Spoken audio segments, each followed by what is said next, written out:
নমস্কাৰ বন্ধু বান্ধৱীসকল আজি পুনৰ আহিছোঁ আপোনালোকৰ মাজলৈ আজি এটা মই নতুন টপিক লৈ আহিছোঁ আপোনালোকৰ বাবে তো আজি আমাৰ টপিকটো হৈছে গড় মানে মাধ্য আৰু মধ্যমা 9 10 আছে এইখিনি বস্তু আৰু বহুলক মই 9 10 খিনি আপোনালোকৰ লগত আলোচনা কৰিম ঠিক আছে তো এইখিনি হয়তো পৰীক্ষাত আপোনালোকক লাগে মই চাইছোঁ বস্তুখিনি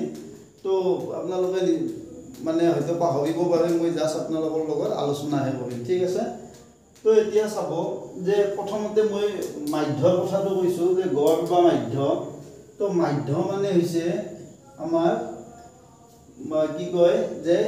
তথ্যৰ যেটো সংখ্যা আছে সাপোজ আপোনালোকক তিনটা যদি তথ্য দিয়ে এই তথ্য মানে তথ্যৰ মানবিলাক তথ্যৰ মুঠ মানক আমি যদি মানে তথ্যৰ সংখ্যা দি তথ্যৰ মুঠ সংখ্যা তো তথ্যৰ সংখ্যা দি যদি আমি ডিভাইড কৰো তেতিয়া আমি মাধ্যটো পাম ঠিক আছে তাৰ মানে তিনটা তথ্য দিলে ওপৰত তথ্য এটাৰ মানৰ যোগফল আৰু তলত তথ্যৰ সংখ্যা মানে তিনি দুজনৰ গড় উলাব লাগি বয়সৰ গড় সাপোজ লাগে যে এজনৰ আপোনাৰ বয়স মানে সাপোজ 20 বছৰ এজনৰ 15 বছৰ তো এজনৰ যদি গড় উলিয়াব লাগে আমি কি কৰিম এই দুটা যোগ কৰি দিম যোগ কৰি আমি 2 দি ডিভাইড কৰি দিম তো এনেকৈ আমাৰ বয়সৰ গড়টো ওলাই যাব ঠিক আছে তো এতিয়া প্ৰশ্নটো হল প্ৰথম প্ৰশ্নটো দিছে যে যদি x, x + 3 x + 6 x + 9 আৰু x + 12 ৰ মাধ্য 10 হয় তাৰমানে এইকেইটা তথ্যৰ মাধ্যটো আমাক কি দিছে 10 দিছে ঠিক আছে তো আমি x ৰ মান উলিয়াব লাগে তো মাধ্য বা গড় একে বস্তু তো আমি এইখিনি উলিয়াব লাগে যে মাধ্যটো আমাক কেইটা তথ্য দিছে চাই লব এটা দুটা তিনটা চাৰিটা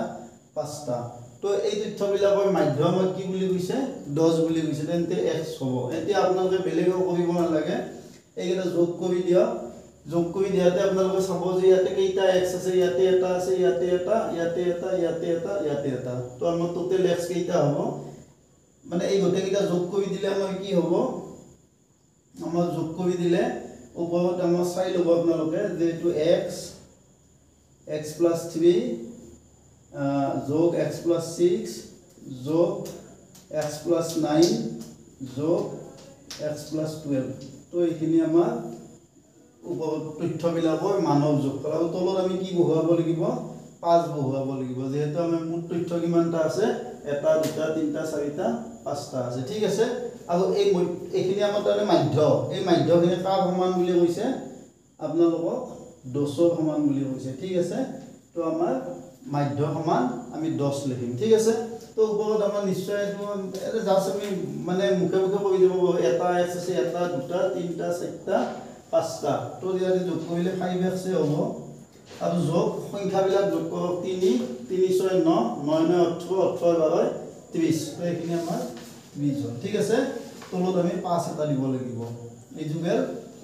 10 তাৰমানে এই বস্তুখিনি যোগ কৰিলে আপোনালোকৰ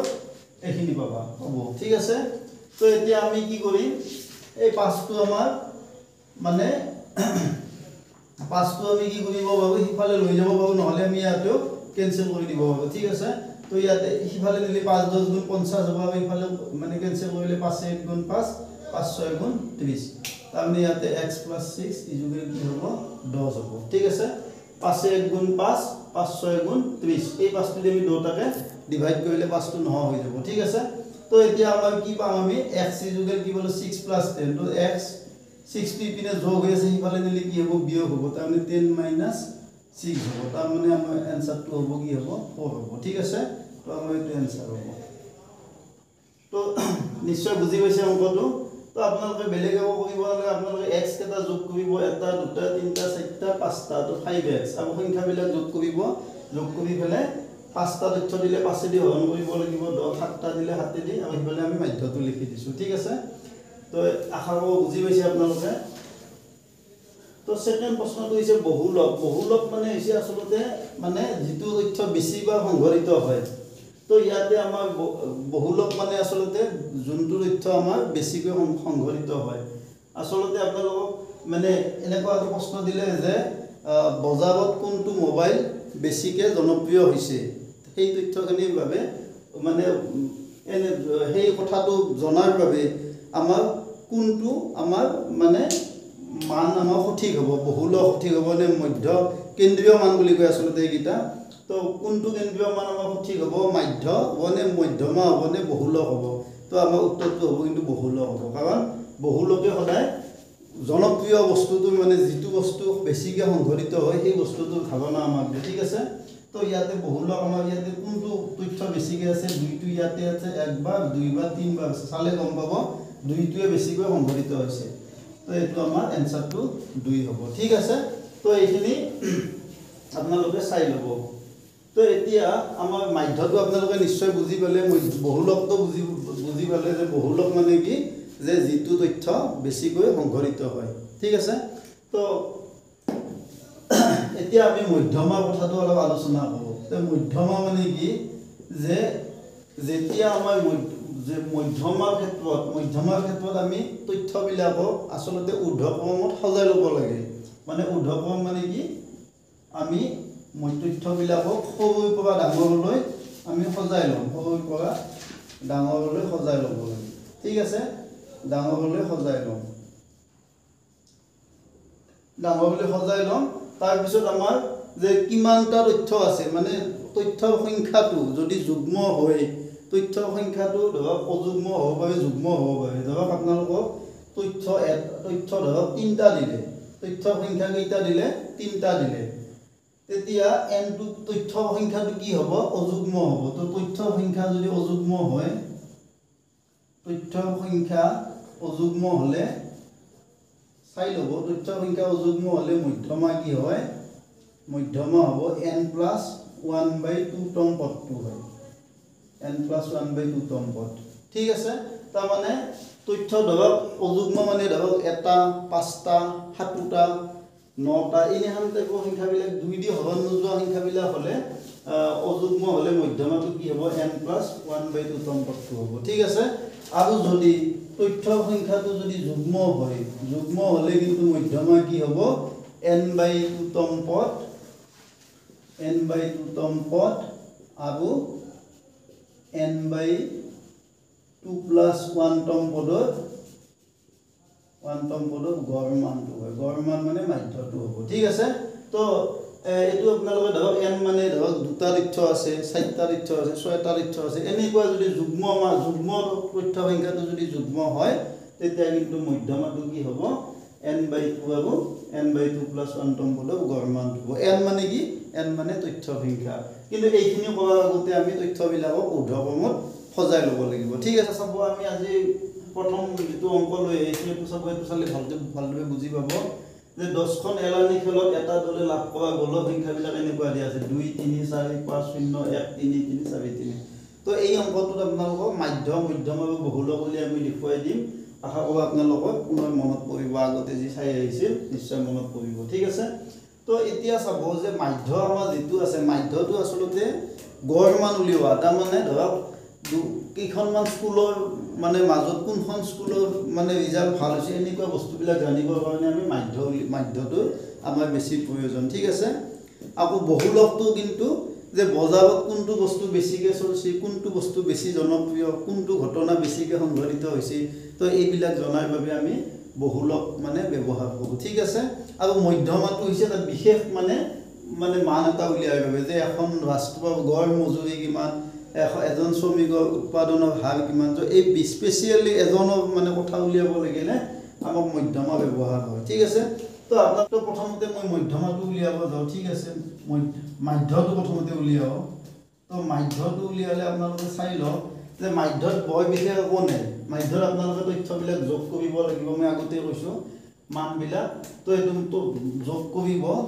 কৰি যিমানটা মান আছে সিমানেদি ডিভাইড কৰি দিব ঠিক আছে তো এইটো গণবাৰ কাৰণে কাৰণ 10খন খেল বুলি কৈছে তো মুঠ তথ্য কিমানটা আছে 10টা আছে ঠিক আছে আৰু মানো 10টা আছে এটা যোগ কৰি দিয়ক 2 3 5 5 4 9 9 5 14 15 18 21 25 28 ঠিক আছে একবাৰ চাই লওক 2 3 5 5 4 9 9 5 14 15 18 18 দিনে 21 21 হিচাপে 25 দিনে 28 ঠিক আছে তো 10 দি 28 হৰণ কৰোঁতে আৰু একদম সহজ আপোনালোকে এনেকৈ ডিভাইড কৰিব নালাগে ঠিক আছে তো আপোনালোকে চাই লওক যে এই যেটো হর আছে আমাৰ হৰটো 10 100 1000 এইবিলাক থাকিলে ডিভাইড কৰা আমাৰ একদম ইজি ঠিক আছে তো আপোনালোকে বেলেগে কৰিব নালাগে ওপৰত যি আছে সেইয়ে বহুৱাই দিয়ক এটো বহাই দিলো এটো তলত একৰ লগত কেইটা শূন্য আছে চাই লব একৰ লগত কেইটা শূন্য আছে এটা আছে ঠিক আছে তো আপোনালোকে বাও মানে সোফালৈ পৰা এটা ভাগত ডেসিমেল দশমিকটো দি দিয়ক দুটা থাকিলে আমি দুটা ভাগত দিলো হয় তিনটা থাকিলে তিনটা ভাগত দিলো হয় তো এটো আপোনালোকে এনেকৈ কৰি নাচলে কথা নাই ঠিক আছে তো আমাৰ মাধ্যটো কি হল 2.8 হল আশা কৰো বুজি পাইছে তো এতিয়া আমাৰ যদি এই বস্তুখিনি আমি মধ্যমা উলিয়াব লাগে তো মধ্যমা উলিয়ালে কিন্তু আমি বস্তুখিনি মানে তথ্যবিলাক ঊৰ্ধ্বক্ৰমত সজাই ল'ব লাগিব ঠিক আছে ঊৰ্ধ্বক্ৰম মানে সৰুৰ পৰা ডাঙৰলৈ সজাই ল'ব লাগিব তো সজাই ল'লে কি হ'ব শূন্যটো আহিব প্ৰথম তাৰ পিছত 1 আহিব তাৰ পিছত 2 আমাৰ এটাই আছে 2 আহিব তাৰ পিছত 3 কেইটা আহিব 3 এটা দুটা তিনটা চাৰিটা আছে তাৰ পিছত 4 দুটা আহিব তাৰ পিছত 5 এটা আহিব ঠিক আছে 1 2 3 4 5 6 7 8 9 10 ঠিক আছে তো আমি ঊৰ্ধ্বক্ৰমত সজাই ললো তো ইয়াতে তথ্য সংখ্যা n মানে কিমান 10 n টো কি সংখ্যা যুগ্ম সংখ্যা 10 মানে যুগ্ম সংখ্যা তো মধ্যমা কি হ'ব মধ্যমাটো হ'ব আমাৰ n/2 তম পদ প্লাস n/2 প্লাস 1 তম পদ ডিভাইড 2 ঠিক আছে মনত ৰাখিব যে যদি n টো যুগ্ম হয় তেতিয়া মধ্যমা কি হয় n/2 তম পদ প্লাস n/2 প্লাস 1 তম পদ বাই 2 ঠিক আছে তো n মানে যেহেতু 10/2 মানে কি 10/2 মানে আপোনালোকে চাই লওক 10/2 মানে 2 5 গুণ 10 তাৰ মানে 5 তম পদ আৰু n/2 মানে 5 পালো 5 এৰে কিমান 6 তম পদ এই দুটা পদৰ গড় মান ঠিক আছে গড় মান মানে 2 দি হৰণ দুটা পদৰ গড় মান লৈ 2 দি হৰণ হ'ব ঠিক আছে তো এতিয়া আপোনালোকে ইয়াতে চাই লওক 5 তম পদটো কি আছে 1 2 3 4 5 তো 5 তম পদটো 3 আছে আৰু 6 তম পদটো 1 2 3 4 5 6 তম পদটো 3 আছে তাৰ মানে 3 3 6/2 তাৰ মানে आंसरটো আমাৰ কি হ'ব 3 হ'ব ঠিক আছে তো আমাৰ মধ্যমাটো কি হ'ব 3 হ'ব ঠিক আছে এইটো হল মধ্যমা আৰু বহুলকটো অলপ আগতে ক'লে যোনটো বেছি আছে কোনটো বেছি আছে এটা দুটা 3 চাওক 3 এটা দুটা তিনটা চাৰটা আছে তাৰ মানে বহুলক আমাৰ 3 টো হ'ব ঠিক আছে তাৰ মানে 3 টো বেছিবাৰ সংঘটিত হৈছে 3 টো আমাৰ বেছিবাৰ সংঘটিত হৈছে 3 টো বহুলক ঠিক আছে তো মানে চাই লব যে কি দিয়া আছে কিছুমান তথ্য দিয়া আছে 29 32 তাৰ পিছত 48 50 x plus 2 अब इपिने दिया আছে 72 78 84 আৰু 95 ঠিক আছে এইখিনি দিয়া আছে এই তথ্যখিনি আপোনালোকক ঊৰ্ধ্বক্ৰমত সজোৱা বুলি কৈছে এই তথ্যখিনি ঊৰ্ধ্বক্ৰমত সজোৱা বুলি কৈছে যে ঊৰ্ধ্বক্ৰমত এইখিনি আছে ঠিক আছে তো এই তথ্যখিনি যদি মধ্যমাটো 63 হয় তাৰ মানে মধ্যমাটো আমাক দিয়া আছে মধ্যমা কিমান দিয়া আছে মধ্যমাটো আমাক 63 বুলি কৈছে ঠিক আছে তো আমাক এতিয়া কি হয় মান উলিয়াব লাগে আমি x ৰ মান উলিয়াব লাগে x2 উলিয়াব দিছে তো এনেকুৱা एग्जांपल আহিলে আমি কি কৰিম চাব এতে প্ৰথমতে আপোনালোকে গণি চাওক মানে কেইটা তথ্য আছে এটা দুটা তিনটা চাৰটা পাঁচটা ছয়টা সাতটা আঠটা নটা 10টা তো তথ্য কিমানটা আছে 10টা আছে মানে তথ্যৰ সংখ্যাটো n মানে কিমান 10 ঠিক আছে তো আমাৰ মধ্যমাটো যুগ্ম হলে n টো যুগ্ম পালো ইয়াতে তো মধ্যমা কি হ'ব n/2 আৰু n/2 plus 1 তম পদৰ গড় মান n মানে 10 হল গতিকে তো 10/2 তম পদ আৰু 10/2 plus 1 তম পদ ঠিক আছে এই দুটা আমি 2 দি ডিভাইড কৰি দিম তো মধ্যমাটো তো আপোনালোকক 63 বুলি দিয়া আছে তো মধ্যমাৰ জায়গাত মধ্যমাটো বহুৱাই দিম ঠিক আছে আৰু এটো 10/2 মানে 5 তম পদ 2 দি 10 হৰণ কৰিলে 5 হ'ব নহয় তো 5 তম পদটো কি আছে 1 2 3 4 5 5 তম পদটো আছে x আছে ঠিক আছে আৰু এটো আমাৰ কি হ'ব 5 2 5 গুণ 10 5 5 একে 6 6 তম পদ হ'ব 5 একে 6 তো 6 তম পদটো কি আছে 1 2 3 4 5 6 6 তম পদটো আছে x + 2 আছে ঠিক আছে আৰু তলত 2 এটা আছে অংকটো বহুত দীঘল আছে কিন্তু অংকটো দীঘল নহয় ঠিক আছে তো এটো আমাৰ 63 এতিয়া আপোনালোকে কি বলা 2x + 2 তলত এটা 2 থাকলা ঠিক আছে তো 63 এতিয়া আপোনালোকে এই 2টো এটোৰ লগত পূৰণ দিব পাৰে নহলি ইয়াতে আপোনালোকে কাটাকাটি কৰিব পাৰে কাটাকাটি কৰিলে কিন্তু দুটাতে কৰিব লাগিব ঠিক আছে তো 2 1 গুণ 2 আৰু 2 1 গুণ 2 ঠিক আছে এটো 2 কেনসেল হ'ব এটো 2 কেনসেল হ'ব 2 1 গুণ 2 2 1 গুণ 2 তো এতিয়া 1 টো ইফালে নিলে 63 বিয়োগ 1 ইজুগেল x তাৰ মানে x ইজুগেল কি হ'ব 63 পৰা 1 গেলে 62 হ'ব তাৰমানে x ৰ মানটো 62 হ'ব ঠিক আছে এনেকৈ আমি উলিয়াব পাৰো যদি আপোনালোকে ভিডিওটো চাই ভাল পাইছে ভিডিওটো লাইক কৰিব শেয়াৰ কৰিব আৰু কমেন্ট কৰিব ঠিক আছে ধন্যবাদ